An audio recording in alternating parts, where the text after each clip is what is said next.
Bonsoir à tous, heureuse de vous retrouver en ce milieu de semaine pour une nouvelle édition sur Monaco Info. Au sommaire de votre JT ce soir, elle a vu le jour en 2013. Quel est le rôle de l'association des enfants du pays? Combien de membres compte-t-elle? Et quelles sont ses préoccupations? Nous en parlerons avec sa présidente Géraldine Motillon. Leur activité n'a jamais cessé pendant le confinement, bien au contraire. Alors que les salles de sport sont toujours fermées pour le moment, les magasins spécialisés ont été dévalisés, comme nous le confirmera Olivier Lorenzi, directeur d'un grand magasin de sport. Dans ce journal également, nous vous parlerons de cette construction innovante qui va voir le jour avenue Saint-Roman, la Villa Carmela. Mais avant cela, elle s'appelle Monaco One. Elle est la dernière navette de la société d'exploitation des ports de Monaco. Elle assurera la liaison entre le port de la Principauté et Cala del Forte à Vintimille. Bonsoir Christine Datomel. Monaco One est arrivée aujourd'hui à Monaco. Oui, et la navette y restera quelques jours, le temps d'effectuer les opérations de réception et d'immatriculation.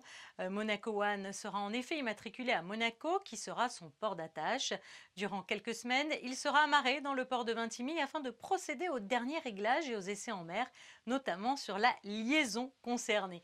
Il reviendra à son port d'attache, c'est-à-dire à Monaco, peu avant son baptême, qui devrait intervenir si la situation sanitaire le permet.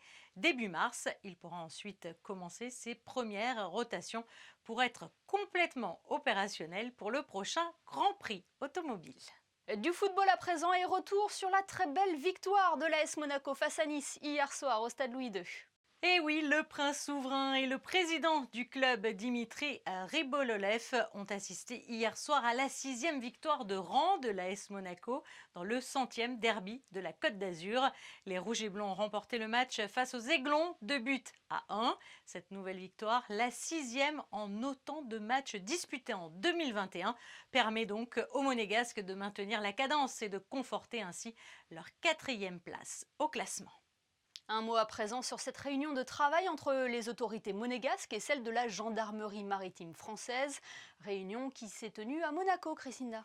Oui, de hauts responsables de la gendarmerie maritime française se sont rendus en principauté à bord de la vedette Vésubie et ont été reçus par une délégation monégasque. Une rencontre qui avait pour but de faire le point sur les besoins en formation des équipes de la police maritime monégasque et sur la procédure à suivre pour favoriser une coopération renforcée.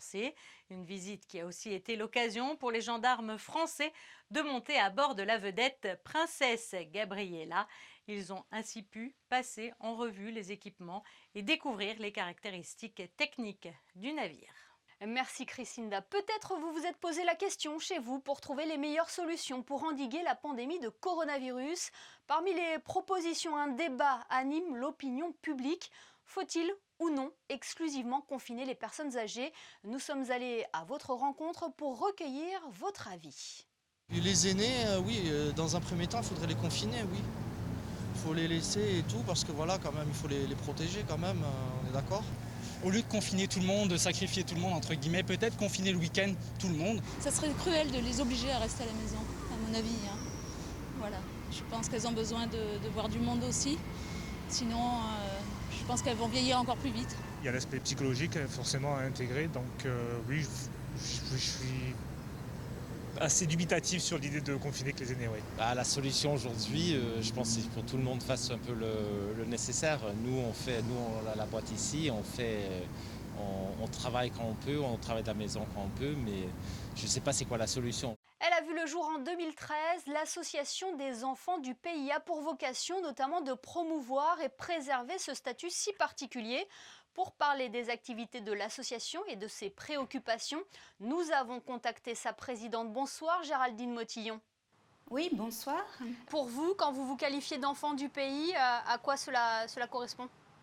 Alors je dirais pour moi à minima c'est 2 générations, c'est-à-dire donc une personne ayant vécu à Monaco et dont les enfants sont nés à Monaco et aussi ont eu une vie non-stop en principauté. Voilà, qui n'ont jamais quitté la principauté. Tout à fait. Alors, combien de membres compte votre association? Combien y a-t-il d'enfants du pays à Monaco? Alors écoutez, en fait, quand on a fait l'association, on était parti sur une définition un peu plus large, puisqu'on avait repris une naissance en principauté avec une vie sans discontinuité, puisque cela permettait aux Français enfants du pays de ne plus payer d'impôts, puisque c'était une des buts de l'association. On voulait donc tendre à la fin de l'exonération et Bercy avait retenu donc une naissance et une vie sans discontinuité. Donc sur cette base-là, nous étions à peu près 500 membres. D'accord. Et quel est le rôle de votre association? C'est une association toute jeune, hein? Oui, nous avons été créés en 2013. Quelles sont vos actions globalement? Alors, il y avait plusieurs actions. Une des actions était évidemment donc, la fin de l'imposition pour les Français en fin de pays. Et les autres actions, c'était vraiment essayer d'avoir quelque chose au niveau du logement, puisque les enfants du pays ont énormément de mal à se loger actuellement en principauté. La plupart d'entre nous, nous vivons donc dans le secteur protégé, mais c'est un secteur qui disparaît, c'est un secteur vétuste. Et maintenant, les appartements, lorsqu'il y en a de disponibles, sont systématiquement pris par les Monégasques, puisque eux-mêmes ont des problèmes de logement. Vous êtes en contact régulier avec le gouvernement justement pour faire part de vos attentes. Quelles sont vos relations? Là, nous avions repris rendez-vous avec le gouvernement, donc on espère le revoir bientôt, pour définir l'enfant du pays, essayer d'avoir un statut, mais aussi donc parler de ces problèmes de logement. Et en matière de logement, je crois que vous attendez beaucoup du projet IDA. Hein. C'est vrai que nous avons été un petit peu déçus par rapport au projet IDA. Ce projet IDA était au départ fait pour les enfants du pays. Il a pris tout un tas de tailles, je dirais. Donc le projet initial était dans la totalité pour les enfants du pays. Ensuite, on a parlé de... C'était le petit IDA. Nous avons été vers moyen IDA, puis grand IDA, très grand IDA, etc. Et au final, on devait avoir 34 appartements. Or, actuellement, il semblerait que les enfants du pays n'aient plus aucun appartement dans le projet IDA. Je crois que les enfants du pays apprécieraient énormément qu'un nouveau projet, alors que sous la forme de IDA, vraiment prenne naissance et que le gouvernement montre par ce geste qu'il veut vraiment aider les enfants du pays. Le logement, c'est votre seule problématique en tant qu'enfant du pays ? Actuellement, je dirais que c'est la grosse problématique. Il y en a une autre qui est un peu plus faible, qui est celle de l'emploi, puisque une fois de plus, à Monaco, pour tous les résidents, il y a donc soit les Monégasques et les résidents dans leurs ensembles, c'est-à-dire qu'un enfant du pays n'a pas un statut particulier par rapport au reste des résidents. Monaco, dans sa constitution, met les Monégasques d'un côté et ensuite ce qu'il appelle les étrangers. Et donc les enfants du pays sont dans la catégorie étrangers. Donc établir un statut d'enfant du pays est votre priorité pour l'année 2021 ? C'est très important de pouvoir nous définir pour ensuite savoir combien nous sommes, parce que tant que nous n'avons pas une définition, on ne peut pas savoir combien de personnes pourraient se prétendre enfants du pays. Et donc sans ce nombre non plus, Monaco ne pourra pas dire on peut venir vous aider ou au contraire vous êtes trop nombreux, on ne peut pas le faire. Merci beaucoup Géraldine Motillon d'avoir été avec nous pour nous présenter votre association et puis définir aussi ce statut d'enfant du pays. Merci à vous. Coup de projecteur à présent sur cette construction innovante qui est actuellement en cours avenue Saint-Roman. Une construction sans grue à tour grâce à une technique innovante et qui réduira par conséquent les nuisances sonores pour les riverains. On retrouve sur place Alexandra Pani, plutôt bien équipée. C'est effectivement une technique qui peut surprendre. Nous nous trouvons actuellement sur le chantier de la villa Carmela du côté du quartier La Rousse. Je suis en compagnie de Maud Lestrade. Comment fonctionne cette innovation puisque vous allez commencer par le toit. C'est le système Umbrella, c'est la première fois qu'il débarque en Europe. Comment ça fonctionne ? Oui, alors effectivement, c'est un procédé innovant. Donc le procédé Umbrella que l'on pourra voir pour le montage de la superstructure bois. Comment est-ce que ça fonctionne ? C'est un moyen de levage, très simplement, composé de vérins hydrauliques. Et on commence effectivement par la toiture, en provisoire ou en définitif. Et cette toiture va être montée progressivement au fur et à mesure que la superstructure est construite, ce qui présente le gros avantage de construire toute la superstructure bois à l'abri des intempéries. à l'abri des intempéries, mais ce qui permet également de réduire le bruit, les nuisances sonores, c'est ça? Alors effectivement, ça a aussi le double avantage de réduire les nuisances sonores parce que non seulement il y aura une toiture, mais en plus il y aura un système de sarcophage tout autour donc, de la superstructure bois. Et donc ça permettra de réduire les nuisances sonores vis-à-vis des résidences mitoyennes. Résidences qui sont très proches. Qu'est-ce qu'on va trouver une fois cette opération livrée? Qu'est-ce qui est prévu ici? C'est une opération domaniale publique, déjà, ce qu'il faut dire, qui s'inscrit dans le plan national logement. Vous verrez la livraison de 25 appartements domaniaux sur 9 niveaux. Une galerie piétonne qui permettra aux futurs usagers d'aller rejoindre leur véhicule qui sera stationné dans le parking Tessimonio, donc juste en face, et un local d'activité. On en est où là aujourd'hui concrètement des travaux? Qu'est-ce qui s'y passe pour l'instant? Alors là, vous assistez aux travaux de terrassement-soutènement. L'idée, ce que vous allez voir donc, dans les mois à venir, c'est un encoffrement global de tout le chantier. Là, si vous voulez, c'est une phase amont qui après va faire suite à une phase où on va mettre le chantier sous cloche. Vous l'aurez compris, une technique donc innovante qui permet à la fois d'éviter la présence de grues pendant de longs mois, mais surtout des nuisances sonores réduites. Et la livraison de la Villa Carmela est prévue pour l'été 2023. Nous allons parler sport à présent avec notre prochain invité. Nombreux sont ceux qui ont repris une activité sportive dernièrement, une envie de s'entretenir ou d'avoir un esprit sain dans un corps sain. La vente d'articles et d'accessoires de sport n'a d'ailleurs jamais connu un tel engouement que depuis la fermeture des salles de sport. Est-ce que cette tendance est toujours d'actualité et quels sont les produits phares qui s'arrachent? Nous avons voulu en savoir plus en contactant une enseigne de sport bien connue à Monaco. Bonsoir Olivier Lorenzi. Bonsoir Émilie. On a vu des rayons dévalisés. Le sport à domicile s'est grandement développé en raison notamment des mesures sanitaires. La période du Covid engendre beaucoup plus de sportifs, donc de gens qui se mettent au sport ou des gens qui redécouvrent le sport ou des pratiquants qui souhaitent justement continuer à pratiquer leur sport à domicile puisque, comme vous le savez, les salles sont fermées. Quels sont les produits justement qui se sont le plus arrachés? Tous les produits cardio, donc dès que vous avez un petit peu de place, vous pouvez mettre un vélo, un appareil, un banc de musculation ou éventuellement un tapis pour faire vos programmes fitness. Il est clair que nous sommes dévalisés sur l'ensemble de ce matériel. Et aujourd'hui encore, vous avez du mal à répondre à la demande? Alors oui, au niveau global, forcément, nous sommes approvisionnés par la France. Et quand vous avez une explosion comme ça des demandes, eh ben, l'offre ne suit pas. Donc oui, des difficultés à pouvoir achalander nos rayons, mais la possibilité pour nous de commander chez des fournisseurs reconnus du matériel. Donc on vient compléter ce qu'on appelle les ruptures chez nous par des produits choisis par mes collaborateurs sportifs qui connaissent les besoins des utilisateurs et qui viennent remplir donc les linéaires de ce matériel. Olivier Lorenzi, est-ce que cela vous a étonné, un si fort engouement pour le sport? Pas forcément, étant pratiquant de sport assidu, je trouve que c'est une très bonne chose. On parle souvent du sport santé et je pense que les gens, avec un peu plus de temps, ont mûri leur réflexion. Donc c'est soit du sport, mais c'est souvent complété par du bricolage, de la cuisine. Je pense que le facteur commun, c'est le temps.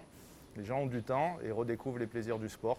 Donc, ce qui fait aussi une fréquentation de plus en plus forte de nos magasins malgré la pandémie en cours. Vous l'avez dit, on a eu plus de temps et puis la multiplication des vidéos sur Internet de cours de sport a beaucoup aidé aussi. Aujourd'hui, il est plus facile de suivre ces cours à domicile via le digital qu'en salle puisqu'elles sont fermées. Donc, une explosion, bien entendu, de ces pratiques-là. Je connais personnellement des coachs qui font eux-mêmes leurs cours à partir de chez eux et qui, par le digital, peuvent encore dispenser leurs cours. Voilà, c'est une adaptation, on va dire, de la pratique. On parle beaucoup de fitness. Vous avez aussi connu un boom sur la vente des vélos, par exemple? La vente des vélos, vous voulez dire en extérieur? En extérieur, oui. Oui, un énorme boom, surtout sur la pratique de l'électrique. les gens par défaut font du sport à domicile quand ils ne peuvent pas sortir, et dès lors qu'ils peuvent sortir, eh ben, comme on va dire actuellement la pratique des raquettes à neige, les randonnées à neige se font en raquettes, et il y a une explosion aussi de ces ventes-là, et on a le même problème, des ruptures puisque la demande explose. C'est le cas sur le vélo, ça va être le grand défi de 2021, de pouvoir remplir nos linéaires pour satisfaire la demande des clients. Oui, vous parlez des raquettes, on a l'impression qu'à chaque saison, il y a son produit phare, donc les raquettes pour pallier l'absence du ski, le stand-up paddle cet été, puis le vélo à la sortie du confinement. On est dans une région où on bénéficie de l'eau et de la montagne. Donc forcément l'été, c'est les nouvelles pratiques comme le stand-up paddle, mais le snorkeling aussi a connu une explosion de pratiquants. Aujourd'hui, c'est en l'absence du ski, c'est aussi le grand air, et les personnes ont besoin d'aller au grand air, donc de redécouvrir un peu les plaisirs de la montagne par la randonnée en raquette. Voilà, pas de ski, mais quand même le contact avec la neige et l'envie peut-être de s'aérer, parce qu'on ne va pas parler du confinement, du couvre-feu et de tout ce qui fait que les gens ont besoin quand même de s'évader. Et de se changer les idées. Merci beaucoup Olivier Lorenzi d'avoir été avec nous ce soir. Merci bien Émilie. On retrouve à présent Crisinda Thomel pour le reste de l'actualité en principauté. Crisinda, une nouvelle exposition est à découvrir rue de Millau. Elle s'intitule Thirsty. Oui, alors après avoir exposé en Italie, en France et en Pologne, l'artiste Andrea Ioro expose à Monaco. Les œuvres les plus représentatives de sa carrière seront dévoilées à la Galerie L'Entrepôt à partir de samedi. Une idée de sortie donc pour découvrir les chefs-d'œuvre de ce jeune artiste qui utilise comme moyen d'expression la photographie, la peinture, la sculpture et depuis peu la vidéo. L'exposition sera ouverte les samedis 6 et 13 février de 14h à 18h30 et puis les dimanches 7 et 14 février de 9h à 18h30, Émilie. Culture toujours avec cette bonne nouvelle pour les fans de Patrick Bruel. Oui, avec 1 million de spectateurs et 150 dates programmées, la tournée de Patrick Bruel, intitulée « Ce soir, on sort », joue les prolongations 2021. Entre succès mythiques et morceaux audacieux, le chanteur à la voix cassée vous donne rendez-vous le 2 juillet à 20h30 à la Salle des Princes du Grimaldi Forum. Alors surtout, pensez à réserver vos places. Le centre de culture risquant très vite d'afficher complet. Nous parlions de sport tout à l'heure avec notre invité. Vous avez des informations pour une évasion en mer, Crisinda? À défaut de pouvoir skier ou voyager, Pierre Frolla et son équipe vous proposent une sortie apnée et plongée le samedi 13 février. Vous avez donc le choix entre une session d'apnée ou une session de plongée bouteille. Plus de renseignements sur le site internet www.académie-monégasque-de-la-mer.com. Et puis sinon, sachez aussi que l'ouverture des inscriptions se fera le 1er mars pour les enfants qui souhaitent participer aux Pirates des Abysses cet été. Et enfin, un point sur les prévisions météo. Quel temps fera-t-il demain ? La journée de vendredi sera mitigée. La plupart du temps, le ciel sera couvert, mais de temps à autre, quelques éclaircies pourront faire leur apparition. Le thermomètre affichera 9 degrés le matin et 14 l'après-midi. Le soleil se lèvera à 7h41 et se couchera à 17h47. Vendredi 5 février, nous fêterons les Agates. Merci Crisinda et merci à vous de nous être fidèles chaque soir sur Monaco Info. On referme ce journal avec cette dernière information. Nous avons appris récemment la disparition de Mireille Calme, membre du Conseil de la Couronne. Elle aura mené un combat sans relâche pour faire découvrir et faire prendre conscience qu'une personne en situation de handicap, au-delà de ses différences, possède en elle d'autres énergies, d'autres valeurs de cœur. Elle a tout d'abord créé avec son mari l'AMAPI en 1966, puis Special Olympics Monaco, que nous suivons régulièrement lors de ses compétitions à travers le monde. On se quitte justement avec les photos des athlètes de Special Olympics, ces petits, comme les appelait Mireille Calme. Belle soirée à tous sur Monaco Info.